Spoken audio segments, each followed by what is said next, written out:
Bora falar agora sobre Everton Cebolinha, que deve deixar o Flamengo na virada do ano. E uma possibilidade real para o Cebolinha é de mudança para o Grêmio. Tudo porque Marcelo Marques, o bilionário, que não para de colocar dinheiro no clube, pôs na cabeça que o grande objetivo é ter Everton Cebolinha como reforço a partir de 1º de janeiro. Você deve estar se perguntando, já que ele tem dinheiro, por que não leva o Cebolinha agora?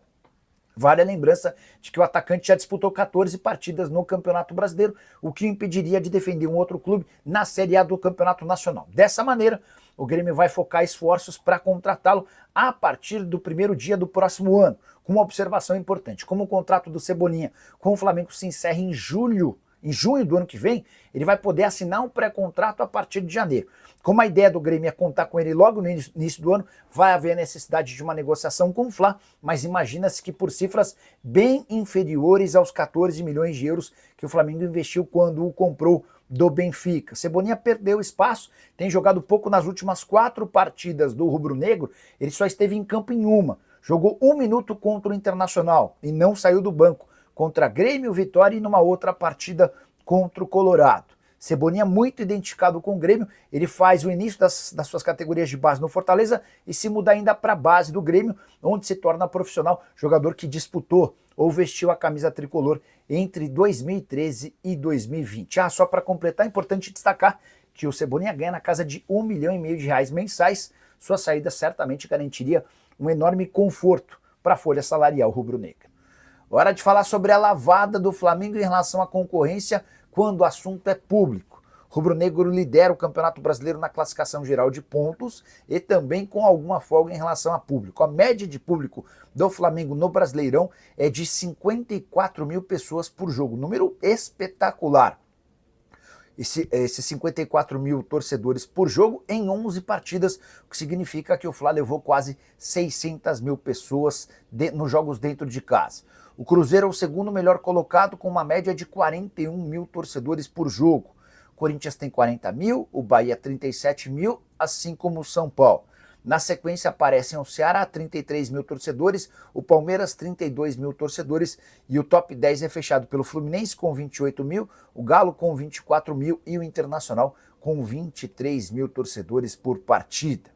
Quero contar ainda que o Flamengo foi o time que mais faturou com bilheteria no Campeonato Brasileiro desse ano, 24 milhões de reais. Seguido pelo Cruzeiro com 23 milhões, pelo Corinthians com 15 milhões, Palmeiras 14 milhões, o São Paulo sim com 13 milhões de reais. Galera, antes de mais nada, data FIFA, enfim, não tem muita coisa acontecendo, mas teve a apresentação oficial do meio atacante Matheus França, aquele cria do Flamengo, foi vendido ao Crystal Palace por mais de 20 milhões de euros.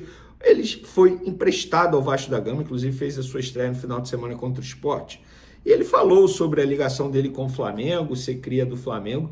Ele disse o seguinte: todo mundo sabe do início da minha carreira no clube rival, mas o mais importante agora é focar aqui no Vasco, que é um clube grande e importante. Essa escolha de voltar ao Rio de Janeiro e vir para o Vasco foi minha e teve muita influência nas conversas que tive com Diniz, Pedrinho e Felipe. Não tem pressão nenhuma em relação a isso, fecha aspas.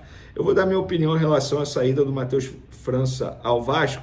Eu acho que o Vasco fez uma grande contratação, embora ele tenha sofrido muito com problemas físicos nos últimos meses, mas para o nível do Vasco hoje, para o que o Vasco pode fazer no mercado, porque não tem muita verba para isso, eu achei a contratação do Matheus França muito boa. Vale a aposta, embora o salário seja alto, a gente sabe disso, porque o Vasco vai pagar o salário, ou grande parte do salário dele. Mas, em relação ao Matheus França, eu acho que ele tem muito mais a perder do que ganhar indo para o Vasco da Gama. E eu vou dar a minha opinião. Ele é um jogador jovem, tem 21 anos, esse movimento que ele faz de vir para o futebol brasileiro novamente tão rápido e por empréstimo, acaba, entre aspas, o desvalorizando no mercado. Isso não é o Vene que fala isso, é o mercado que fala isso. Repara só quantos jogadores jovens que vão para a Europa não dão certo no primeiro clube e ficam girando. Por quê? Porque eles sabem que se voltar para o futebol brasileiro e não render, a desvalorização será bastante. Por exemplo, o Reinier, ele não deu certo no Real Madrid, ficou girando em vários clubes e só agora voltou ao futebol brasileiro quando ele percebeu que não tinha mais para onde ir lá na Europa. No caso do Matheus França, como o Vasco vive uma incerteza, Eu não acredito no Matheus França comendo a bola, não. Vou ser bem sincero. Uma andorinha só não vai fazer verão. E o Matheus França não é o perfil de jogador, aquele perfil de chamar para ele. Não é esse perfil. Ele é muito bom jogador, uma qualidade absurda. Mas eu não vejo ele comendo a bola no Vasco da Gama, de verdade. Eu acho que ele vai agregar muito para o Vasco, mas não vai fazer uma temporada de empréstimo que vá valorizá-lo bastante. Eu acho que para ele seria melhor ir para um outro clube da Europa. Por exemplo, hoje o Pedrosa lá no SBT disse que o Braga queria ele. Para mim, iria valer mais a pena, se eu tivesse no lugar dele, ir para o Braga a vir para o Vasco da Gama. Mas é a minha opinião. Inclusive, espero que eu queime minha língua, que eu esteja muito errado, porque eu gosto muito do Matheus França, da família dele, sempre me trataram muito bem. E por falar em Matheus Gonçalves, enfim, foi anunciado pelo Al Ahly. O Al Ahly vai pagar 9 milhões de euros ao Flamengo por essa contratação. O Vitor Hugo vai ser anunciado a qualquer momento. Publiquei nas minhas redes sociais aí que o jogador acabou de assinar o contrato dele com o Santos. E por que eu estou falando isso? Porque lá no Santos, a todo momento, tem várias negociações subindo no telhado de vários jogadores. Não sei por quê.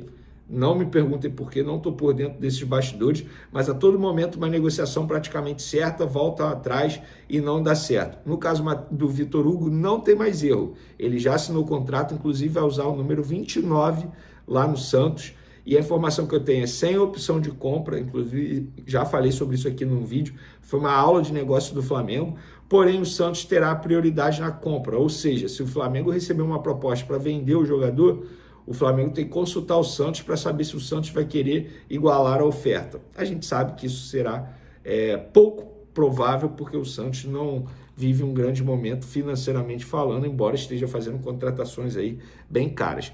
Então, Lohan de saída, Matheus Gonçalves saindo, Vitor Hugo saindo e o Michael ainda pode sair, porque a janela de transferência em alguns países ficará aberta durante um tempo. Por exemplo, Ucrânia e Croácia, até 5 de setembro, tem mais 3 dias. A Arábia Saudita vai até o dia 10 de setembro, e a Arábia Saudita é um destino muito provável do Michael, que já esteve por lá, e o empresário dele tem muita ligação lá na Arábia Saudita. Rússia vai até 11 de setembro, Grécia e México até 12 de setembro, trazendo aí alguns exemplos de janela de transferência em alguns países. O Pedro, a gente já vai falar sobre ele, já vamos falar agora então, vamos lá.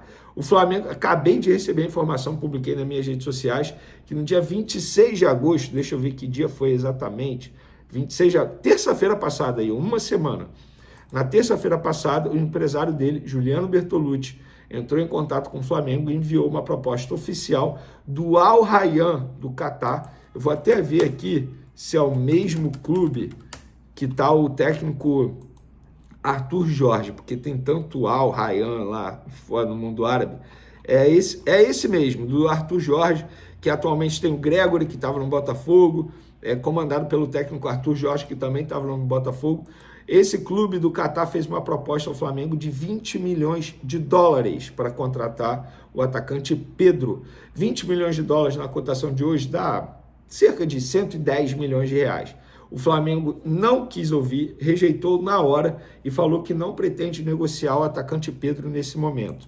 E vamos lá, o atual contrato do Pedro com o Flamengo vai até dezembro de 2027, tá? E por que eu estou falando isso? Porque recentemente os empresários do Pedro tentaram uma renovação de contrato com o Flamengo, mas sem sucesso. O presidente BAP não autorizou, alegando que o contrato dele ainda é longo, é muito cedo para discutir isso.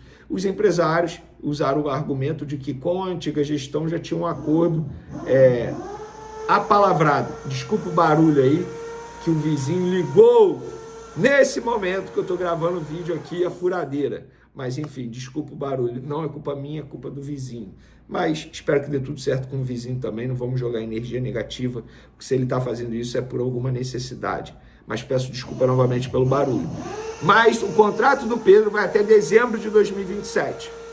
E com isso, o Flamengo ainda tem tempo para renovar o contrato. O ponto que eu quero chegar é o seguinte: recentemente teve um rumor que se o Flamengo recebesse uma proposta de 15 milhões de euros, o Flamengo iria vender. Vocês estão vendo que não é verdade. O BAP, presidente do Flamengo, não quer vender o jogador. Felipe Luiz não quer vender o jogador, embora tenha tido aquele probleminha com o Pedro, mas já foi muito bem resolvido e resolvido da melhor maneira possível, porque o Pedro voltou a desempenhar, embora não seja titular absoluto, voltou a fazer gol, voltou a ficar feliz. A gente vê no semblante dele que ele está feliz, que ele está motivado, e é isso que importa. E o Flamengo, novamente, rejeitando uma proposta pelo jogador de 28 anos, centroavante nato, fazedor de gols. E eu vou pegar a declaração do Felipe Luiz naquela coletiva que ele descascou o Pedro. Ele falou, eu não quero vender o Pedro. O Pedro me entrega 30 gols, como é que eu vou querer me desfazer de um jogador que me entrega 30 gols na temporada? Mas o Pedro também precisa querer. E ele está querendo agora. Então, acho que, no fim das contas, foi bom para todo mundo. Para o Pedro, que voltou a ser feliz, voltou a fazer gol. Para o torcedor do Flamengo, que voltou o Pedro a marcar gol, voltou a ver o Pedro marcar gols e dar vitórias ao Flamengo. Para o Felipe Luiz, que vai ter um baita centroavante no seu elenco, e o Flamengo não precisa vender jogador para fazer caixa, muito pelo contrário. Já vendeu mais, já fez negociação que já rendeu mais de 500 milhões de reais ao Flamengo só nessa temporada. Então, é mais uma proposta recusada do Flamengo pelo atacante Pedro, e na boa, né? 20 milhões de dólares não leva a perna direita dele. 20 milhões de dólares. Com qual jogador do nível do Pedro, com o status que o Pedro tem hoje no Flamengo, que o Flamengo iria contratar com 20 milhões de dólares? Não faz o menor sentido aceitar uma proposta, tanto é que o Flamengo recusou na hora. Dito isso, abraço, galera. Até o próximo vídeo. Fui!